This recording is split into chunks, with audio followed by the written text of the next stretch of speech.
Coucou chers téléspectateurs, téléspectatrices de la télévision des nouvelles idées. Nous sommes aujourd'hui au 5 août 2025.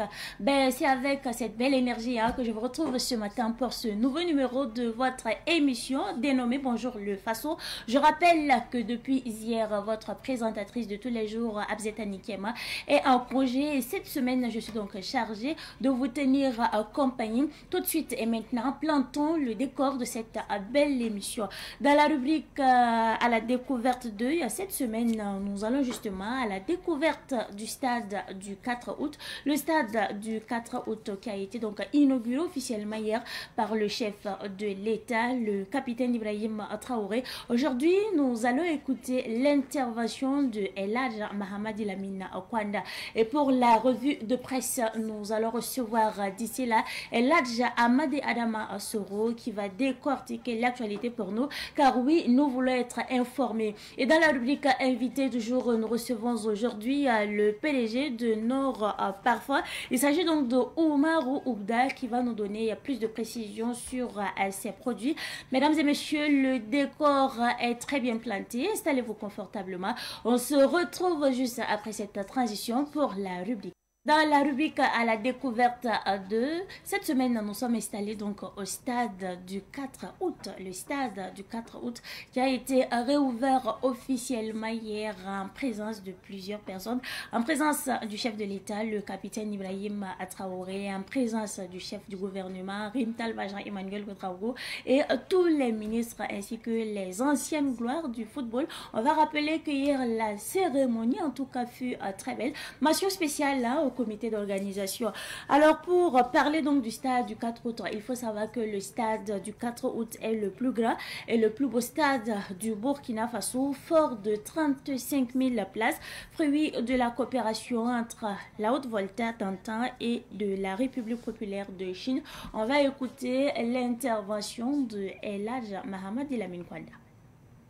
Je suis content d'avoir la chance de parler de l'inauguration du 4 août 1984, l'an 1 de la Révolution.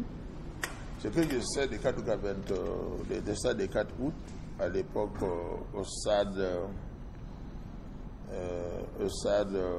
Unisport, qui a été baptisé au stade du 4 août en 1984. L'histoire du 4 août est liée à des personnalités fortes de notre pays. Premièrement, on ne peut pas parler de 4 août, ne pas parler de président Sangoulé Aboubakar Lamizana. Je dis bien notre papa, le général Aboubakar Sangoulé Lamizana,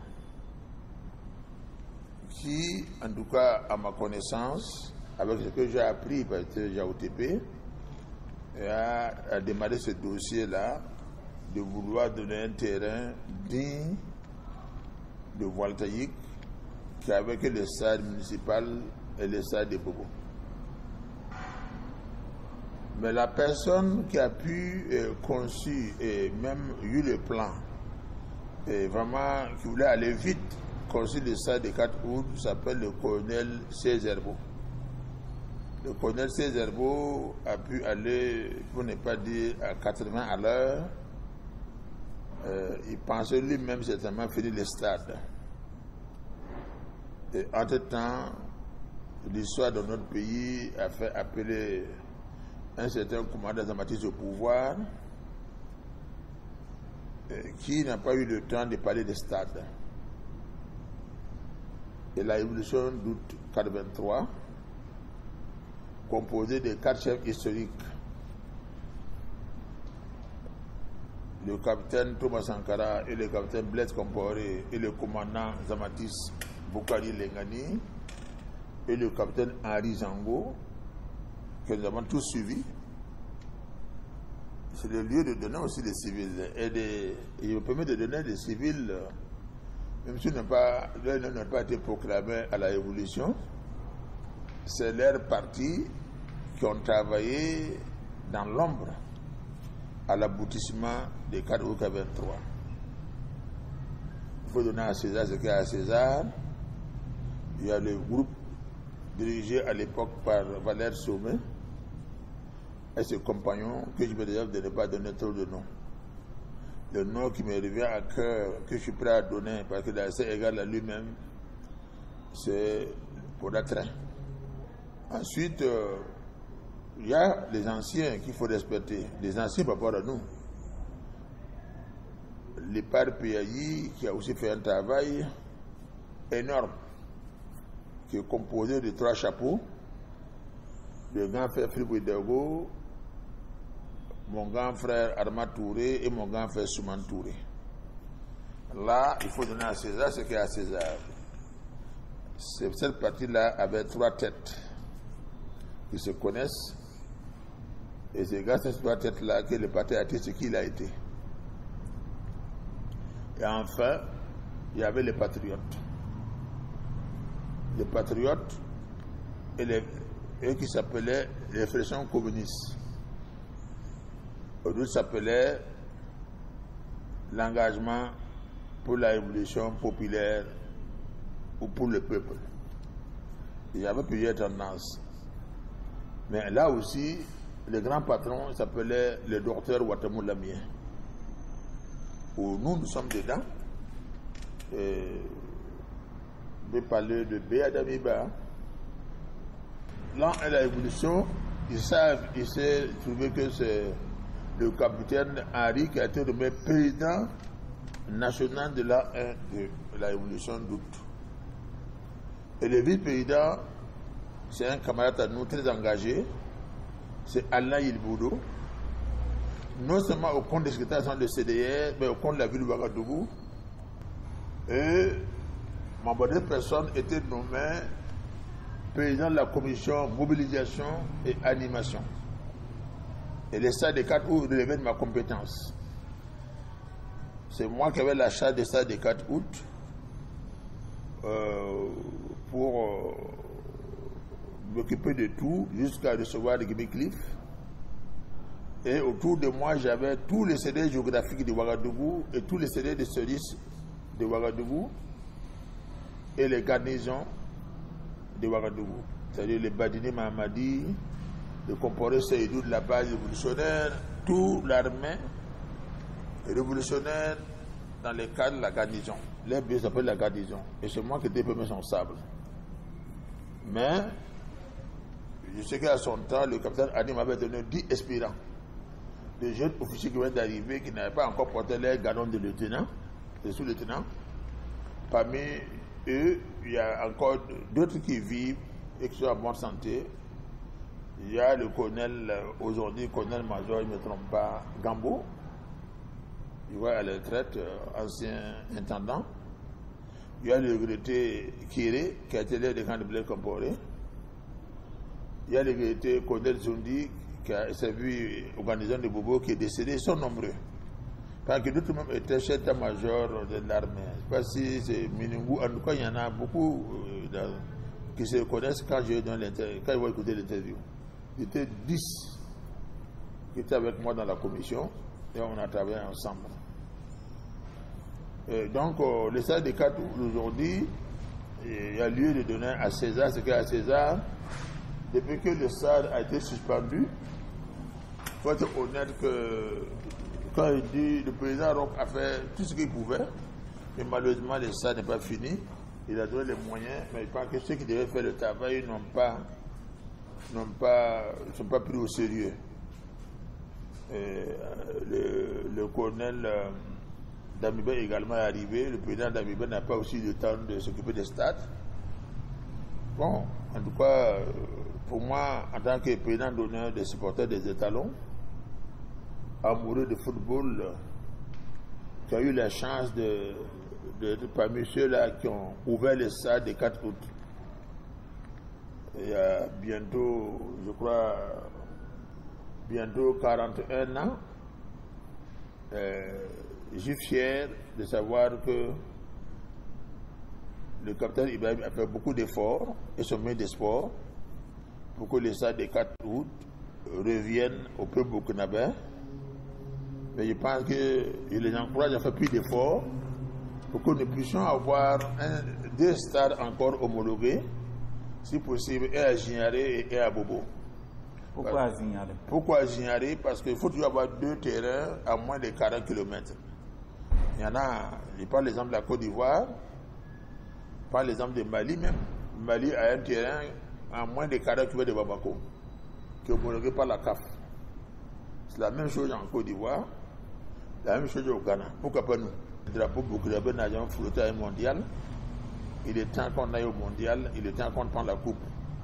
On a joué une finale, on a joué 3 demi-finales, parce que trop c'est trop. Il faut maintenant prendre la coupe dans l'unité. Et c'est là que je demande aux autorités politiques, en tout cas,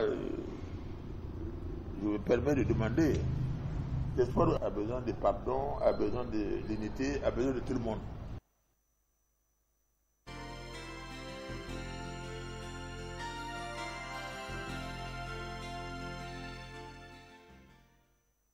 Nous sommes de retour sur ce plateau et Ladja Ahmad Adama Soro est bien installé. On se retrouve juste après cette transition pour la rubrique. Pour la revue de presse, nous avons le plaisir de recevoir ce matin sur ce plateau Ladja Ahmad Adama Soro. Ladja, bonjour et bienvenue. Bonjour Mireille, bonjour à toutes et à tous. Aujourd'hui, nous n'allons pas parcourir les unes des journaux parce qu'aujourd'hui, c'est 5 août, déclaré donc chômé et payé. Férié. Exactement. Absolument. Et à l'occasion du 42e anniversaire de l'avènement de la révolution démocratique et populaire, le chef de l'État, le capitaine Ibrahim Traoré, a fait un message. Absolument. Le capitaine Ibrahim Traoré a fait un message donc, sur son compte X, ex-Twitter, où il a effectivement magnifié, n'est-ce pas, salué la mémoire du capitaine Thomas Sankara, père de la révolution burkinabé, la révolution démocratique et populaire de 1983 à 1987. Puis il a ajouté effectivement que l'actuelle révolution, la révolution démocratique, la révolution progressiste et populaire, n'est qu'une réincarnation ou n'est qu'une réactualisation, pour ainsi dire, de cette révolution du capitaine Thomas Sankara qui n'a pas été conduite jusqu'à son terme. Et vous savez très bien que depuis ce coup brutal qui a été porté à la révolution d'août 1983, les Burkinabés, pour ainsi dire, les Africains épris de paix, épris de liberté, d'indépendance, étaient vraiment comme des orphelins, jusqu'à ce que nous puissions avoir de nouveau, n'est-ce pas, cette révolution progressiste et populaire dirigée par le capitaine Ibrahim Traoré. Tout cela montre que le peuple ou les peuples ont des ADN qu'on ne peut pas effacer. Le peuple burkinabé est un peuple révolutionnaire par essence et par excellence. On a beau travailler à effacer, on a beau travailler à éluder effectivement cette propension révolutionnaire du peuple burkinabé, mais comme on le dit, chasser le naturel, il revient au galop. Donc c'est un peuple révolutionnaire, c'est un peuple qui a juste besoin d'un leader qui incarne les valeurs de la probité, de la moralité, n'est-ce pas, du courage, de l'audacité. Et vous allez voir que le Burkina Faso est encore de nouveau sur l'orbite, n'est-ce pas, dans le Conseil des Nations. C'est un pays actuellement qui compte. Récemment, il y a un sondage qui a été fait où on dit que le Burkina Faso, le passeport burkinabé, est un des passeports les plus enviés au monde, les plus forts du monde.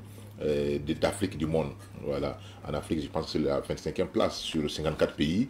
Et devant ça, même certains pays qu'on pensait être voilà, dans les bonnes grâces des institutions internationales. C'est pour dire, lorsque vous décidez de prendre en main votre propre destin, tout le monde va vous respecter. Mais quand vous vous mettez dans une posture, n'est-ce pas, excusez-moi le terme, de lèche-botte, c'est là que vous allez, ou que tout le monde va vous mépriser. Toutes les grandes nations ne respectent que les peuples qui se respectent. Donc, effectivement, ce message du capitaine Ibrahim Traoré vient donc nous réconforter dans notre dynamique d'accompagnement, effectivement, de cette révolution progressiste et populaire. Merci bien, Ladja. Un mot sur cette date-là du 5 août. Effectivement, aujourd'hui, on est donc le 5 août 1960 marque effectivement l'indépendance du Burkina Faso, puisque vous savez qu'il y a deux dates. Il y a le 11 décembre aussi, qui est en réalité considéré comme la proclamation de la République, avant, puisque c'est en 1958 que ça a été fait. Cette proclamation a été faite par Maurice Yamoyoro. Et bien sûr, à la suite donc, du décès de Wesen Coulibaly, qui devait être considéré comme le premier président, pour ainsi dire, de la Haute-Volta, malheureusement, l'indépendance est venue trouver qu'il est décédé. Donc c'est son adjoint, Maurice Yamoyoro, qui a donc pris les rênes du pouvoir. Et pourquoi on a 2 dates? Voilà. Vous savez qu'au temps de la Révolution, comme il y avait 4 août, qu'il y a le 5 août, il y a le 5 août également, donc les deux dates là étaient un peu télescopées en réalité. C'est pourquoi je pense qu'après la Révolution, on a carrément supprimé le 4 août. Ce n'est plus une fête, nationale. Même actuellement, c'est une date symbolique que nous commémorons, mais ce n'est pas un jour férié par rapport, contrairement au 5 août. Donc, qu'est-ce qu'il faut dire? D'autres ont dit que le président Blaise Compaoré a voulu détacher un peu la célébration du 5 août de la Révolution. Voilà pourquoi il a amené ça au 11 décembre, pour que nous puissions fêter en réalité la proclamation de la République au lieu de fêter, n'est-ce pas, l'indépendance. Qu'est-ce qu'on peut dire par rapport à l'indépendance des États africains? Puisque vous savez que depuis 1896, le Burkina Faso, l'ancienne Haute-Volta, était dans ce qu'on appelle l'Afrique occidentale française, l'AOF.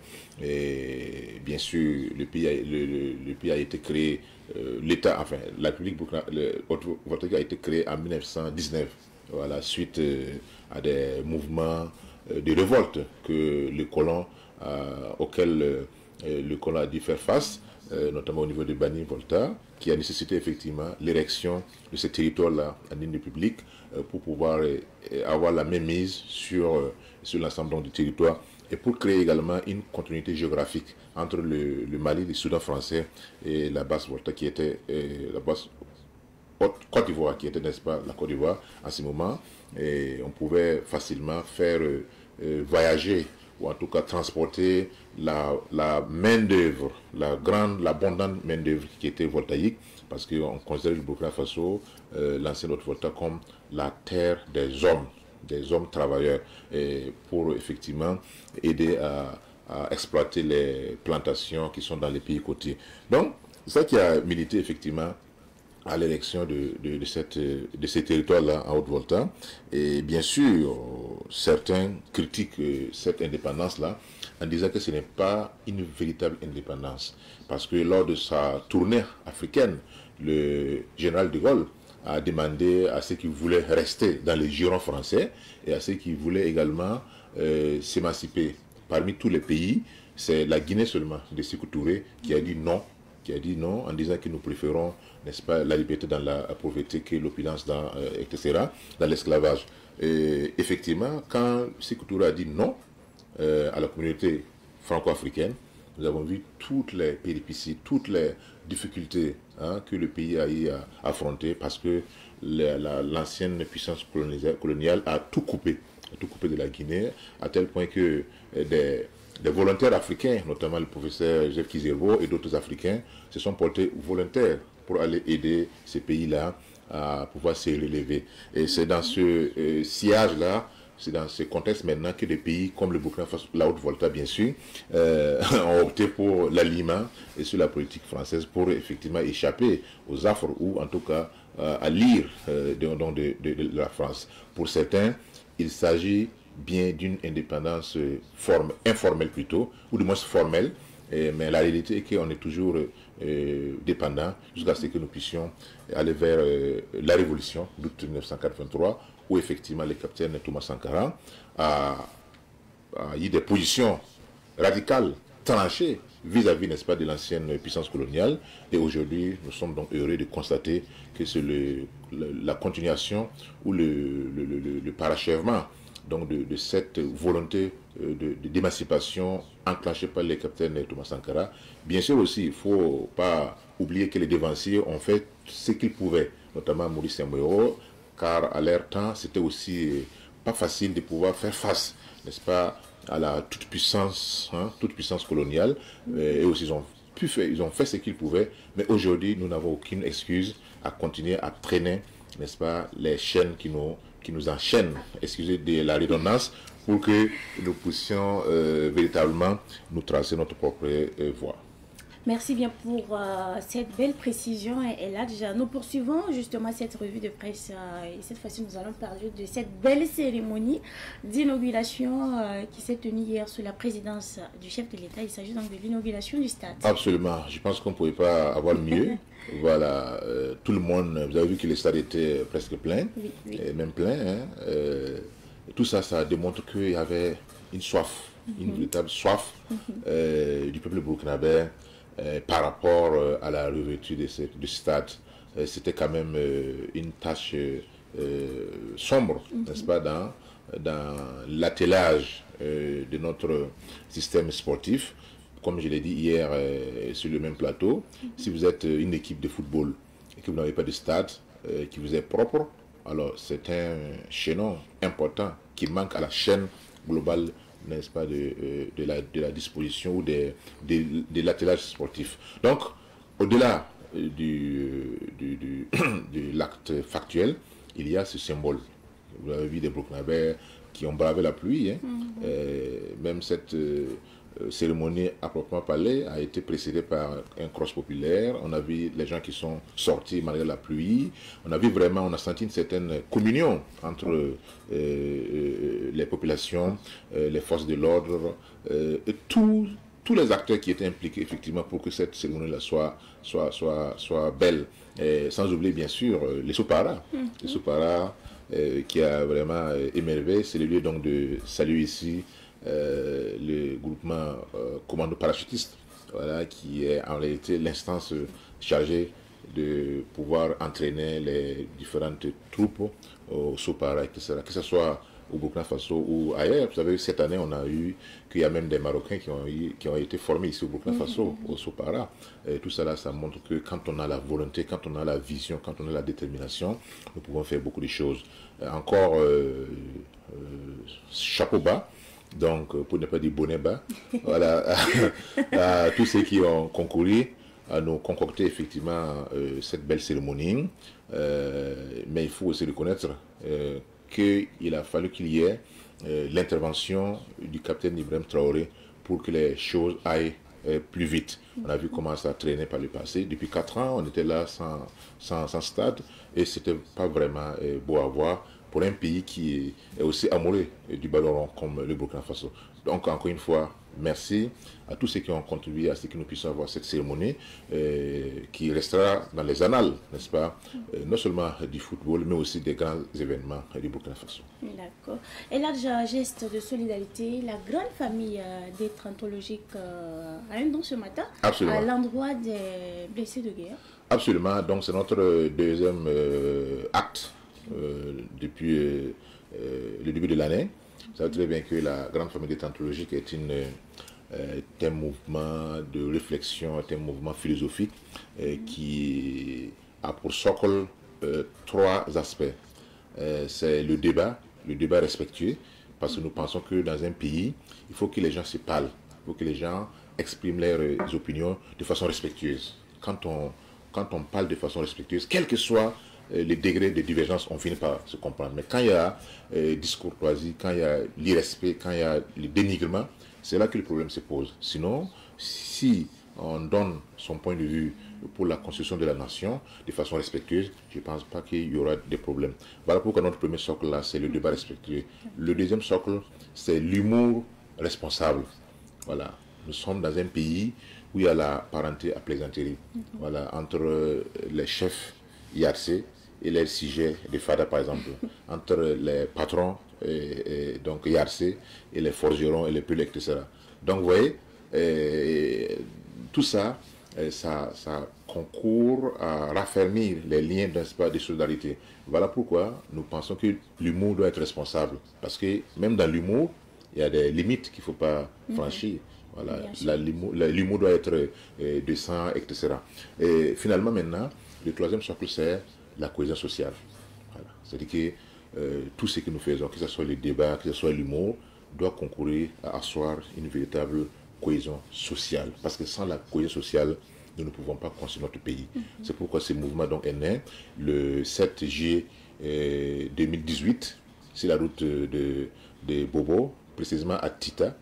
Donc l'idée m'est venue de créer donc ce mouvement qui était un mouvement philosophique, social, pratique, qui englobe tous les champs donc de la connaissance humaine et toutes les actions qui sont posées, c'est pour le service de l'homme. Donc voilà pourquoi dans le mouvement, vous avez toutes les confessions, vous avez toutes les ethnies, vous avez toutes les régions, vous avez toutes les races. Voilà, c'est un mouvement qui transcende les barrières artificielles qui ont été, n'est-ce pas, érigées par les hommes pour pouvoir se faire une place au soleil. Donc tout cela, c'est pourquoi, après avoir remis 80 sacs de ciment à l'initiative présidentielle Faso-Mevo, aujourd'hui, tous les membres de la grande famille ont donc décidé de remettre 40 sacs de riz de 25 kilos aux blessés de guerre au niveau donc, du camp La Mizana. C'est des petits gestes, hein, puisqu'il y a des gens qui ont contribué 50 francs, 50 francs, 100 francs, 200 francs, jusqu'à ce que nous puissions avoir plus de 400 000 francs. Donc ici, l'idée, c'est de dire que même avec le peu de moyens, vous pouvez faire la différence. C'est pour cela que nous profitons donc de votre antenne pour remercier en tout cas l'ensemble des membres que nous appelons respectables membres de la grande famille détentologique pour ces gestes en tout cas de solidarité, et nous pensons que d'autres initiatives vont suivre. Merci bien, je vais dire le DEC pour ces précisions. Donc on les se retrouve, les détentologues en chef. On se retrouve tout à l'heure pour la au cérémonie au Kassamblé La Mizana. Ouais. Merci à vous d'être passé sur ce plateau. Ben, c'est tout pour la rubrique revue de presse. Nous allons raccompagner Eladja Am. La société IP+ vous offre la météo des affaires.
Météo des affaires vous a été offerte par la société IP+, le numéro 1 du haut débit.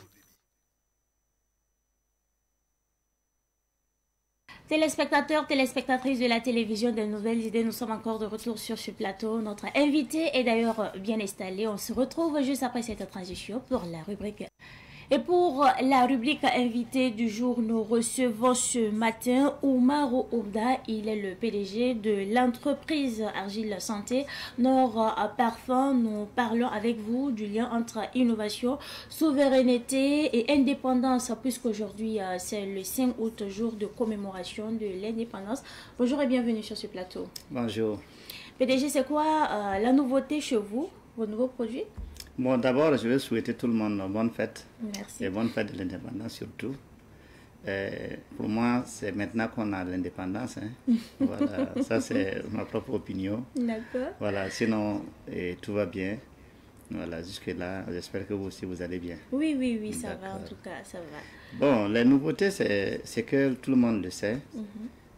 Dire tout le monde, c'est de trop, mais beaucoup de gens savent que nous innovons tous les jours.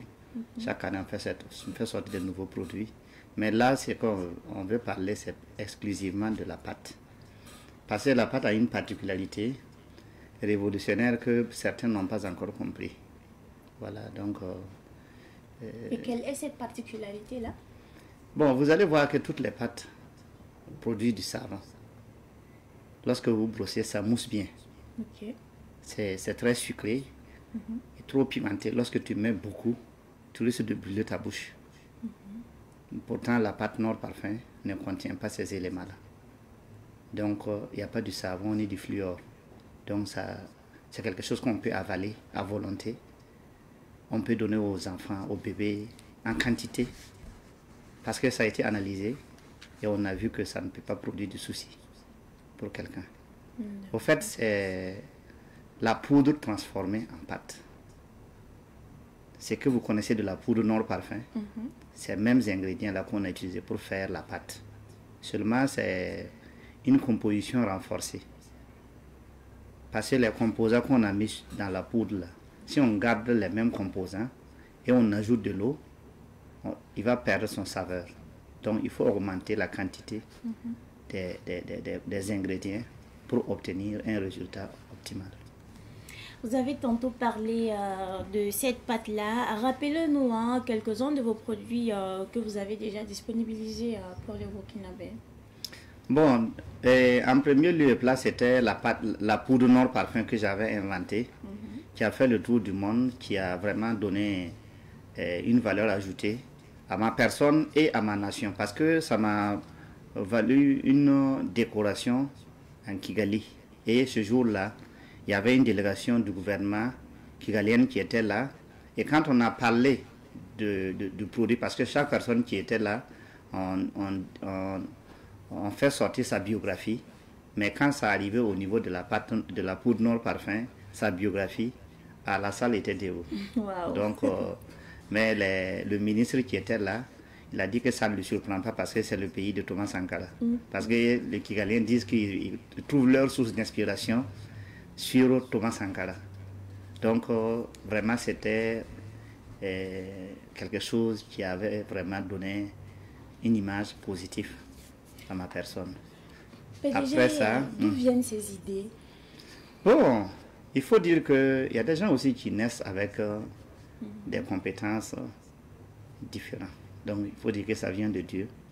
Parce que je ne peux pas dire que ce sont des études qui m'ont amené à atteindre ces objectifs-là.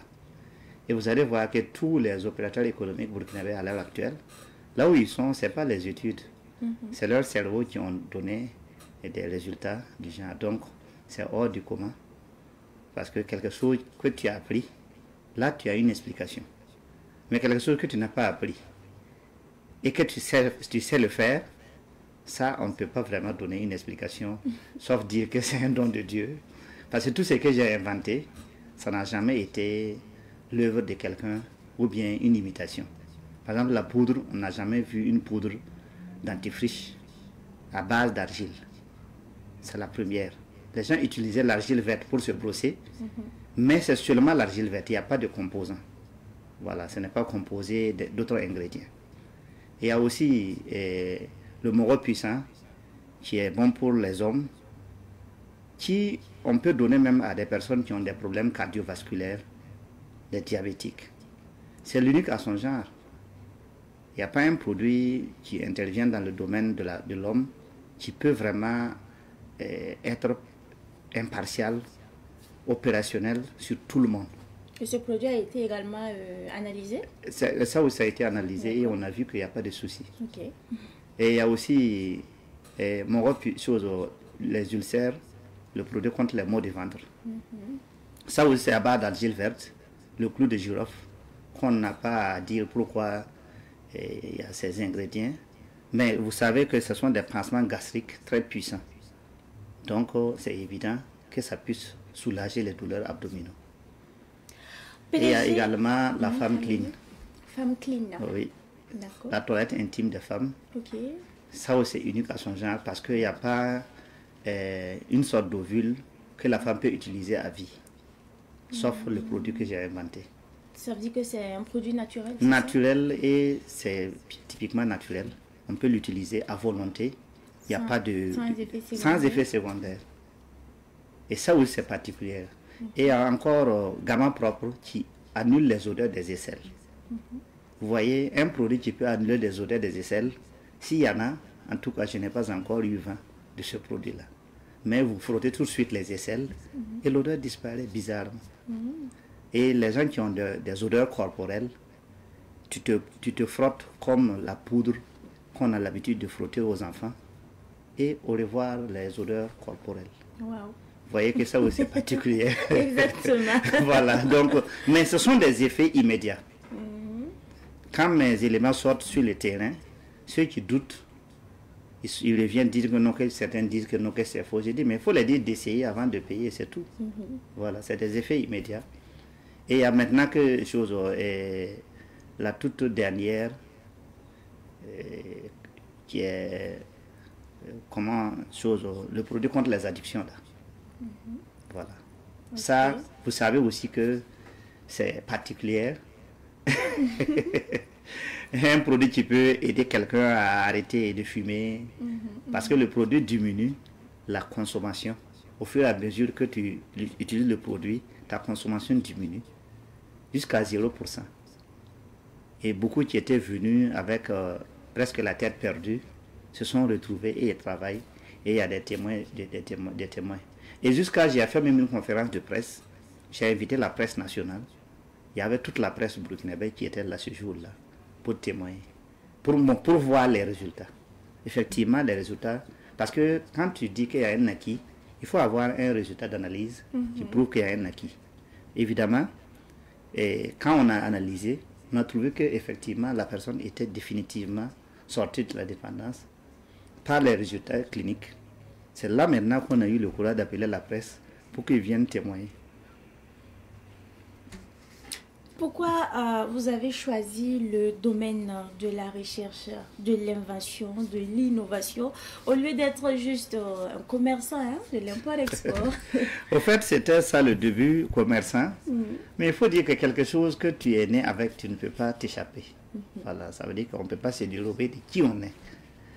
Et je suis descendant d'un praticien. Je pense que c'est venu de là.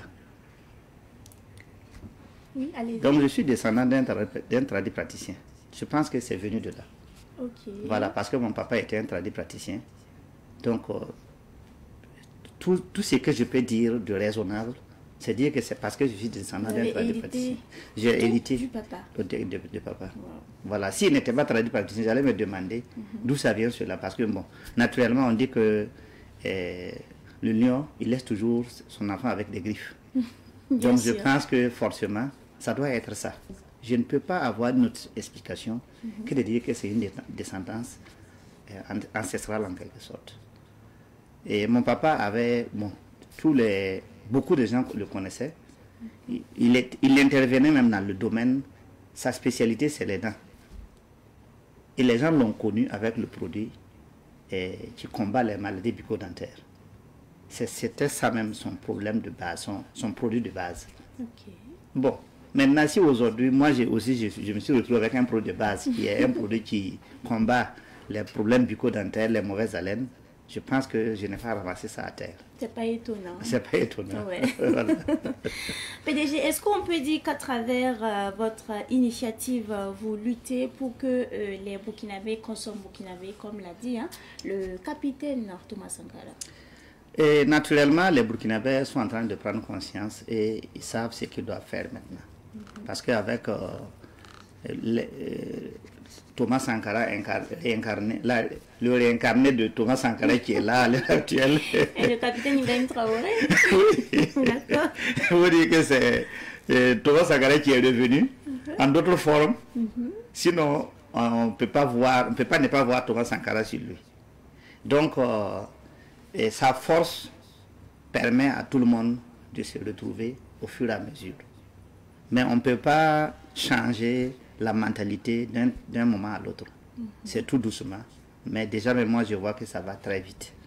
Sinon, la pâte Nord Parfum, c'est une pâte. J'ai nommé ça pâte de la révolution, pâte de la liberté. Ce que nous mettons dans notre bouche depuis belle lurette, c'est un produit. Nous étions dépendants. Côté bucco-dentaire, on était dépendants parce que ça venait toujours de l'extérieur. Mais là, il suffit de l'utiliser une fois et tu vas te rendre compte que ce que tu avais l'habitude d'utiliser ne peut pas atteindre la cheville de ce que la pâte révolutionnaire peut faire. Donc ça veut dire qu'on peut faire un lien avec l'indépendance, oui, en quelque sorte. Oui, puisque on ne peut pas être indépendant que si on arrive à produire ce que nous consommons. Consommer ce que nous produisons. Exactement. Si on arrive à ça, on devient indépendant. Mais si on importe toujours, on ne peut pas se permettre de dire qu'on est...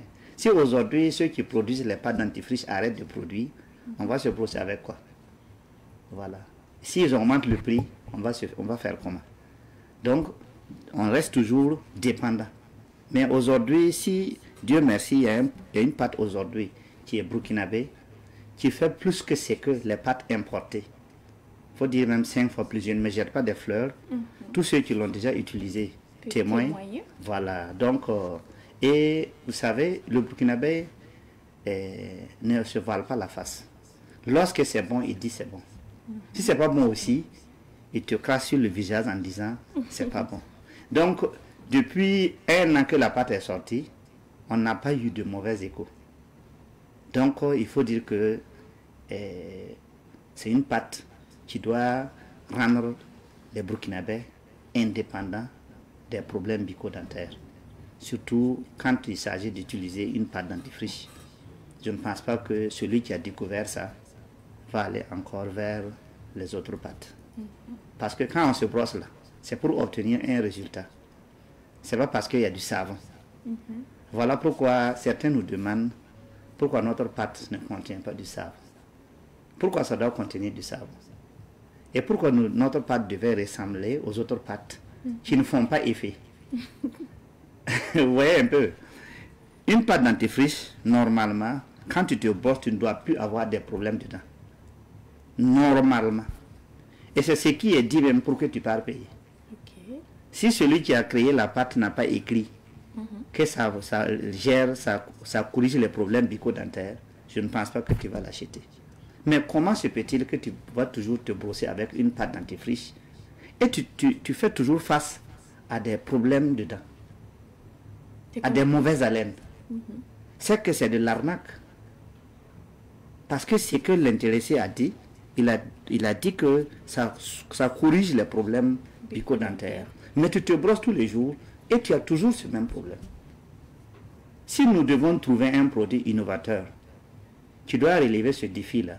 Ça ne doit pas être un produit qui ressemble au produit que vous avez toujours utilisé et puis ça n'a pas produit d'effet. Et le noir ne ressemble pas. La couleur du noir même ne ressemble pas à la couleur occidentale. Donc nous sommes noirs, les autres, donc on ne peut pas ressembler aux autres. Mais vous voyez qu'on est plus efficace. Puisque ce n'est pas la couleur, l'apparence qui compte. C'est le fond. Et le résultat surtout. Le résultat. Quand on se brosse, on s'attend à un résultat. Si tu te brosses et que tu as toujours des problèmes de dents, des mauvaises haleines, des caries, c'est que ça ne va pas. Mais les gens n'ont pas le choix parce qu'il n'y a pas autre. Sinon, tous ceux qui ont déjà découvert la pâte Nord Parfum, eux-mêmes, ils déclarent qu'ils sont sauvés définitivement. Wow. Voilà. Est-ce que pour développer son business, on peut ne pas compter sur des bailleurs de fonds ou en tout cas des partenaires extérieurs? Des partenaires extérieurs, on peut. On peut ne pas compter sur des partenaires extérieurs. Mais des bailleurs de fonds, je ne sais pas ce que vous dites, ça va dans quel sens, mais lorsque tu décides de ne pas compter sur quelqu'un qui a de l'expérience plus que toi pour exercer un métier, bon, la chance que tu t'en sors est faible. Je ne peux pas dire que ce n'est pas possible, parce que je suis une exception. Si j'ai eu à atteindre un objectif sans que je ne sois je n'ai été formé par quelqu'un, donc je ne peux pas dire que c'est pas possible, mais c'est des cas rares. Sinon on prend toujours de l'expérience à partir de quelqu'un. Mais si vous voyez que je suis, puisque l'idée c'est pas de créer, si tu finis de créer là, comment t'en sortir? C'est ça la partie difficile de la réussite. Et en ce moment, qu'est-ce qu'on fait? Si tu n'apprends pas maintenant, si tu prends pas des idées vers ceux-là qui ont réussi, tu as créé mais tu ne vas pas avancer. Donc créer une entreprise, ça c'est pas chose qui est très difficile comme ça. Tu te mets à fond comme les coachs le disent, tu crées ton entreprise. Mais comment faire fonctionner l'entreprise? Il faut prendre des expériences avec des gens qui ont plus d'expérience que toi. Donc ça fait que pour réussir sans avoir recours à des opérateurs, à des bailleurs de fonds, ça va être un peu très difficile. Même moi qui a fait des créations, des inventions, et pour réussir là, je suis obligé d'aller vers certains opérateurs pour écouter des conseils. Parce que quand on dit opérateur économique ou bien bailleur de fonds, les gens voient seulement le côté argent. Non, non, non. Si tu pars vers lui, tu veux de l'argent, tu n'auras pas parce que lui, on ne l'a pas donné de l'argent pour qu'il avance. On lui a donné des idées. C'est des idées qui créent la richesse. Ce n'est pas l'argent qui appelle l'argent. Non, non, non. Parce que je vois qu'il y a d'autres parts, on dit ça. L'argent n'appelle pas l'argent. C'est des idées qui appellent l'argent. D'accord. L'abnégation, le dévouement, la détermination. Mais dans tout ça, il y a l'accompagnement qui doit être indispensable à ta réussite. Si moi je me lève souvent et que je suis bloqué, j'essaie de contacter quelques opérateurs économiques et je pars les saluer et j'expose un peu ma situation. Ils vont donner un exemple de ce qu'eux ils ont vécu. Peut-être plus grave que pour moi là. Partage d'expérience. Partage d'expérience. C'est à partir de là que tu peux avancer. Voilà, sinon dire que je suis suffisant, je me suffis de moi-même, je ne veux pas aller vers quelqu'un pour solliciter son aide, là tu as menti. Voilà, tu ne vas pas t'en sortir. Mais tu peux ne pas solliciter de l'aide de quelqu'un pour créer ton entreprise. Mais tu as besoin de l'expérience de quelqu'un pour inspirer et avancer. PDG, certains entrepreneurs pensent avoir des parrains politiques ou comptent en tout cas sur les marchés publics pour développer leurs affaires. Quel est votre avis? Bon, marché public, oui, mais relations politiques, je ne suis pas pour. Parce que la politique, le pouvoir politique est éphémère. Aujourd'hui, vous êtes les plus puissants et demain, vous êtes les plus vulnérables. Et si le pouvoir politique déconne ou bien ils ont un souci avec la population, ton entreprise prend un coup. J'ai été avec un monsieur qui avait vraiment fait de l'innovation. Lui aussi, il a créé. Il est venu dire, monsieur Oubda, l'État ne soutient pas. J'ai tapé par toutes les portes, on ne m'a jamais soutenu, alors que pour moi, c'était vraiment, effectivement, ce qu'il a fait, si l'État avait mis la main dessus, ça allait même aider la population burkinabé. Mais je lui ai dit, bon, c'est que moi je vais te conseiller, même si le gouvernement voulait te soutenir, moi j'allais te dire, ce que tu fais déjà là, ça te permet de subsister. Non, il dit oui. j'espère que c'est mieux de te contenter de ça et essayer d'aller vers le privé. Si un partenaire privé décide de t'accompagner, je suis un peu de plus d'accord. Mais si c'est le soutien de l'État que tu veux, moi j'allais préférer que toi tu restes sur ta position et laisse l'État faire son travail jusqu'à ce qu'ils ouvrent les yeux sur toi. Parce que lorsque tu pars demander du soutien à l'État, finalement tu dois faire recours à des hommes politiques qui vont te pousser et pour obtenir un résultat ou bien pour peut-être t'utiliser un jour à l'autre. Le jour que ce gouvernement bascule, tu bascules avec. Mais si tu arrives à survenir à tes petits besoins, sois patient. Tu peux avoir un partenaire privé. Là, vous allez voir, il y a eu des changements de régime où certains qui étaient puissants ne sont plus là. Ce n'est pas parce qu'ils ne pouvaient pas continuer sans l'État, mais il allait faire recours à l'État, aux hommes politiques. Parce que quand on dit État, quand on dit gouvernement, on parle des hommes politiques. Et les hommes politiques, quand ils te soutiennent et que la politique va bien avec la population, ça va. Le jour que la politique a une dent contre la population, ou bien c'est la population qui a une dent contre cette politique-là, vous tous qui êtes des branches de cette politique vont prendre un coup. Certains étaient des opérateurs, mais ils ne peuvent plus revenir au bercail parce qu'ils avaient... Mais ils étaient déjà riches avant que l'État ne vienne les soutenir. Voilà, donc finalement il a compris et il a dit, il a arrêté de chamailler, de se fâcher contre le gouvernement parce que lui, il ne voyait pas d'abord la piège. Alors qu'il ne suffit pas seulement d'avoir un financement. Après le financement, qu'est-ce qui peut arriver? Et d'ailleurs même, l'État n'a pas encore fini de faire les choses. L'État même a besoin de financement. Voilà, donc on n'a qu'à enlever notre tête sur l'État. Voilà pourquoi la politique aujourd'hui nous amène vers l'autonomisation de l'entrepreneuriat. Au lieu de vouloir être toujours fonctionnaire, travailler dans le gouvernement, on nous amène à être autonome. On nous amène à savoir travailler de notre propre sueur pour pouvoir avancer. Et c'est ça la meilleure façon d'avancer. Si on doit toujours compter sur quelqu'un, quelqu'un aussi va vouloir compter sur toi. Donc, on n'avance pas. Une fois, j'ai été à la radio et j'ai dit quelque chose que moi, je croyais que ça allait être négatif pour moi, mais c'était positif parce que j'ai eu des éloges sur ça. J'ai dit, il y a une sorte de théorie que nous développons depuis belle lurette qu'il ne fallait pas. Dire que les riches doivent aider les pauvres, c'est négatif. Ça nous fait dormir. Si moi je suis un jeune, je n'ai rien d'abord parce que je ne suis pas... Et on me dit, au lieu de me dire, va travailler avec le riche, on me dit non, les riches doivent aider les pauvres. Dieu a donné l'argent aux riches de soutenir les pauvres. Mais attends, si tu as 2000 francs, tu soutiens 2000 pauvres, tu es quel pauvre? Ça, ce n'est pas un enseignement positif. Même si on sait qu'on ne va pas le faire, cet enseignement-là ne fait pas avancer.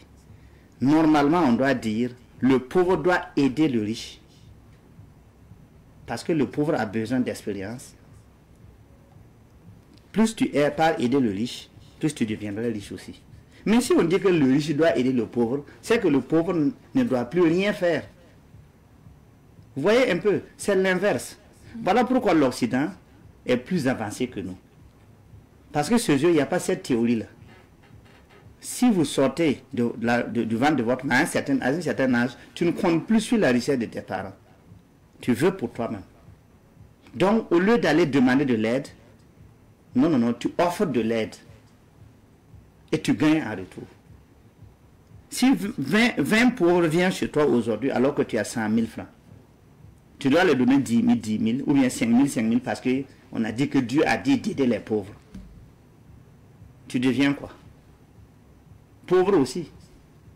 C'est ça qui appauvrit le mental de nous les Africains. On nous a mis dans la tête que nous devons demander de l'aide. Et celui qui ne nous donne pas, on le hait. On ne l'aime pas, on dit qu'il a l'argent, il ne donne pas. Comme un ennemi. Il devient comme un ennemi. Et ça apporte quoi? Mais si on avait dit que normalement, toi qui n'as rien là, va te demander de travailler sur le riche. Si tu parles ici, tu ne gagnes pas le travail là. Tu changes d'endroit. Parce que le riche, d'ailleurs, il ne travaille jamais seul. Mais vous allez voir un frère qui est assis.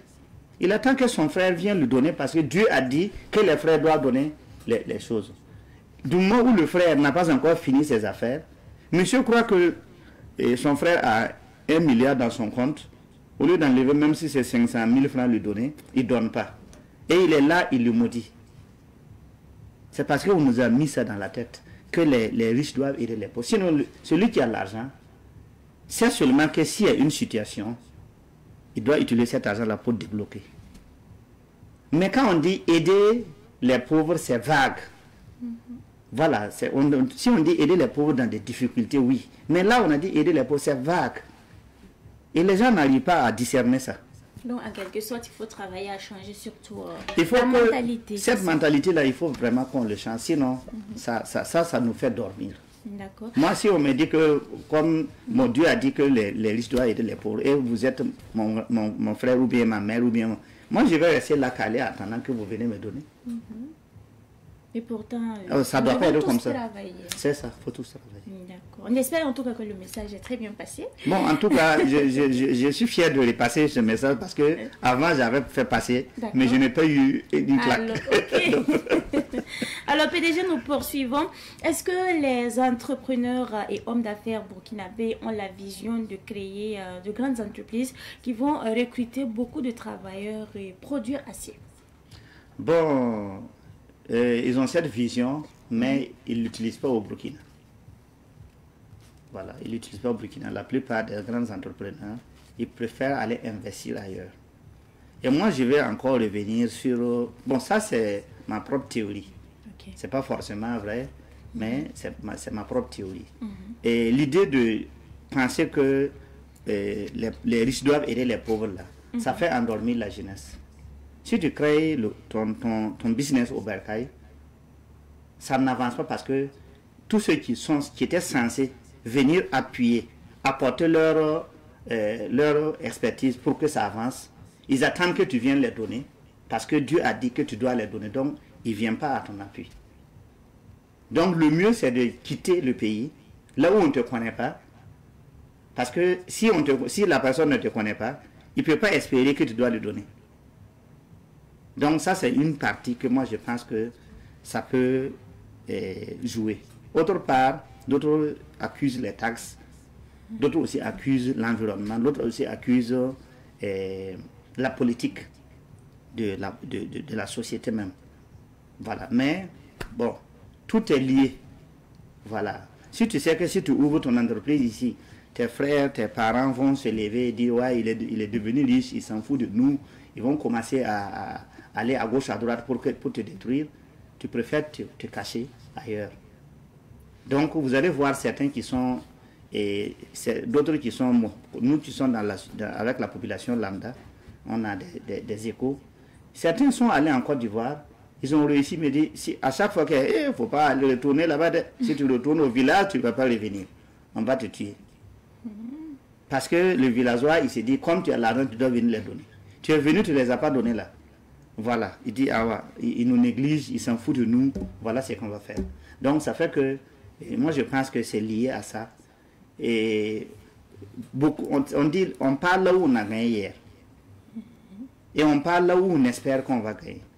Sinon, rien ne prouve qu'aller à l'extérieur pour créer une entreprise va faire avancer l'entreprise. Mais vous allez voir, c'est toujours comme ça la société. Les Maliens viennent au Burkina, les Burkinabés partent au Mali. Mais en tout cas, l'entrepreneur burkinabé, son esprit, c'est de créer des entreprises, recruter beaucoup de... D'ailleurs, quand on dit créer une entreprise, c'est égal à créer, recruter des gens. Mais notre société n'est pas assez développée pour rester ici faire des grandes choses. Par exemple, ne serait-ce qu'un carton. Les cartons qu'on conserve, les produits, il n'y a pas une usine qui fabrique ça ici. Peut-être que c'est la demande qui n'y est pas. Donc, ça veut dire qu'il y a un manque d'innovation. Bon, mais je pense qu'avec le temps, On va y arriver. Et Seulement, nous sommes un peu en la retard. création d'usines, en tout cas... Oui, à l'heure actuelle, il y a la création on dit d'usines. que ça viendra. Voilà, ça viendra. Voilà. Mais seulement, on dit mieux vaut tard que jamais. Sinon, déjà, ça se sent. Les unes se créent. Bah, même moi, je suis assis et je suis sur la voie de mettre en place une usine de production de pâte dentifrice. J'étais allé chercher les machines qui ne sont pas venues. Bon, je ne peux pas retourner parce que, arrivé en Chine, si tu ne parles pas chinois, tu ne parles pas l'anglais, tu vas vraiment mettre des moyens encore, alors que je peux déjà me débrouiller avec le peu que j'ai ici. Si je n'avais pas d'autres atouts pour avancer, j'étais obligé de retourner pour voir qui a fait ça et puis voilà, poursuivre. Mais bon, j'ai ma possibilité de pouvoir avancer. De toute façon, je n'ai pas été le seul qu'on a déjà arnaqué ni tapé. Donc, il faut savoir faire avec... Il faut souvent chercher des traducteurs. Hein?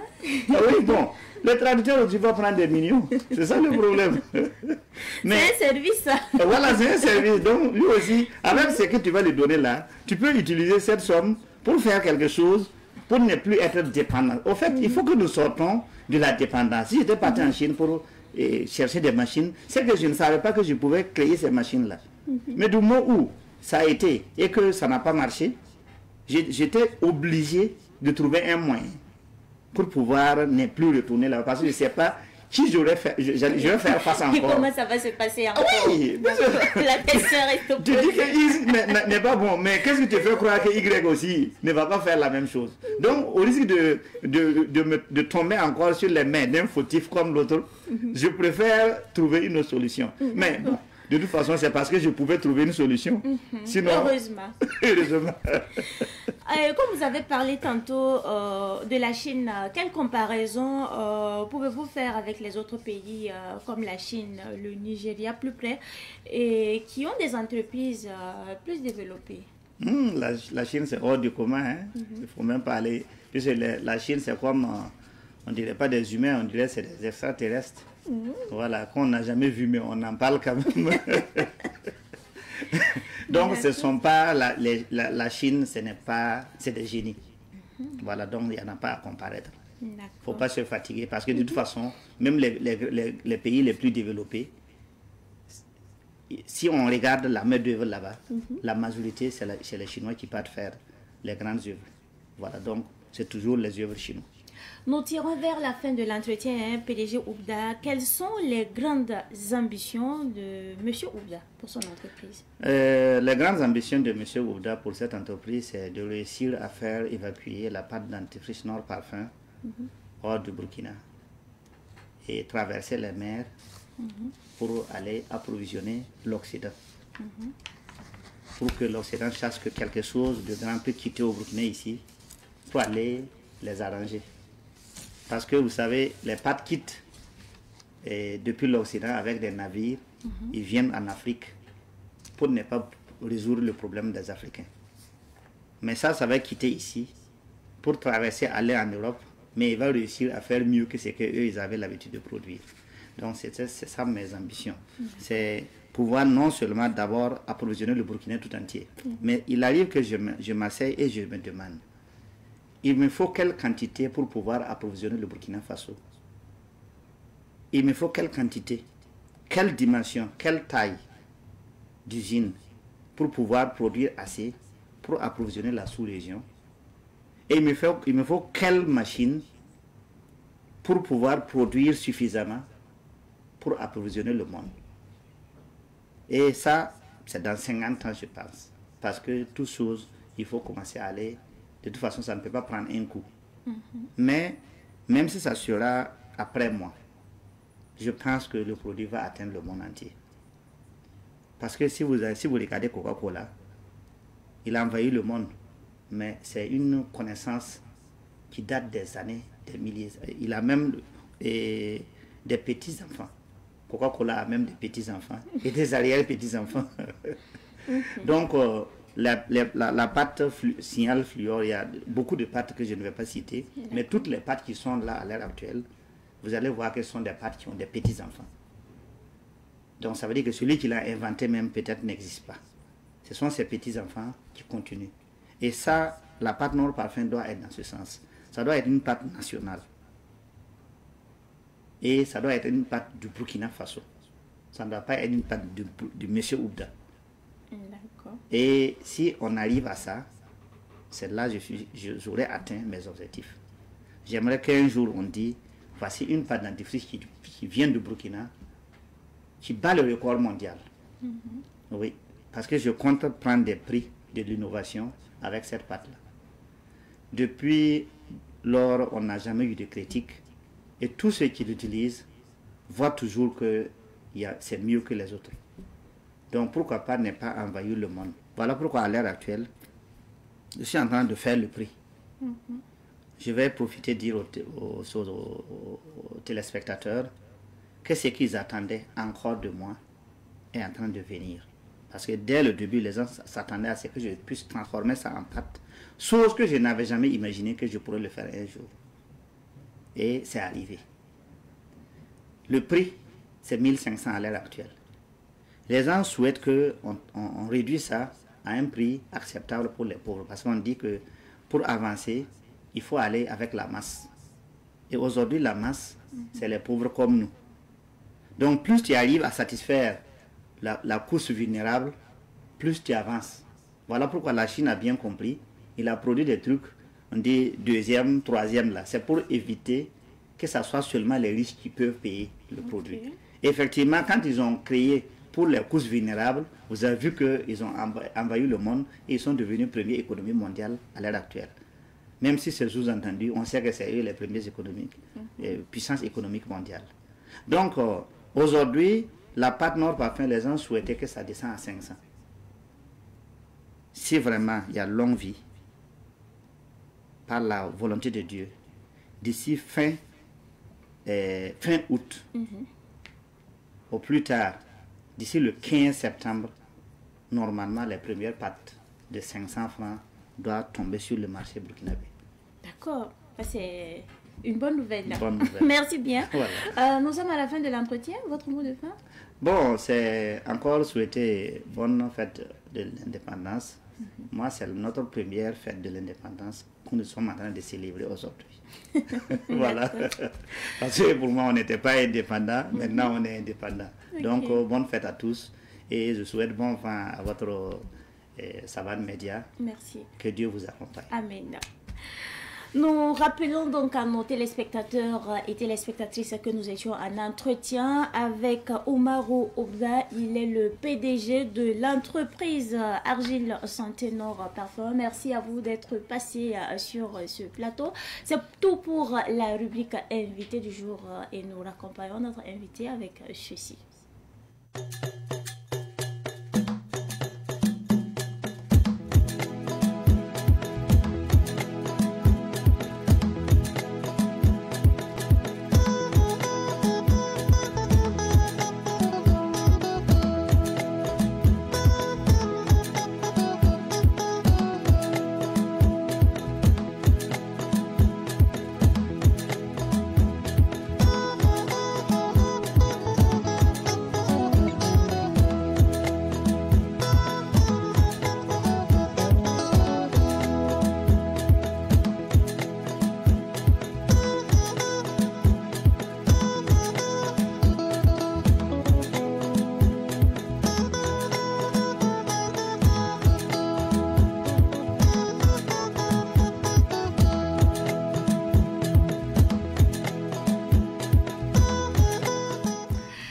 Chers téléspectateurs, nous sommes encore de retour sur ce plateau. Cette fois-ci, c'est pour clore l'émission. Merci à vous pour votre constante fidélité. C'est tout pour aujourd'hui.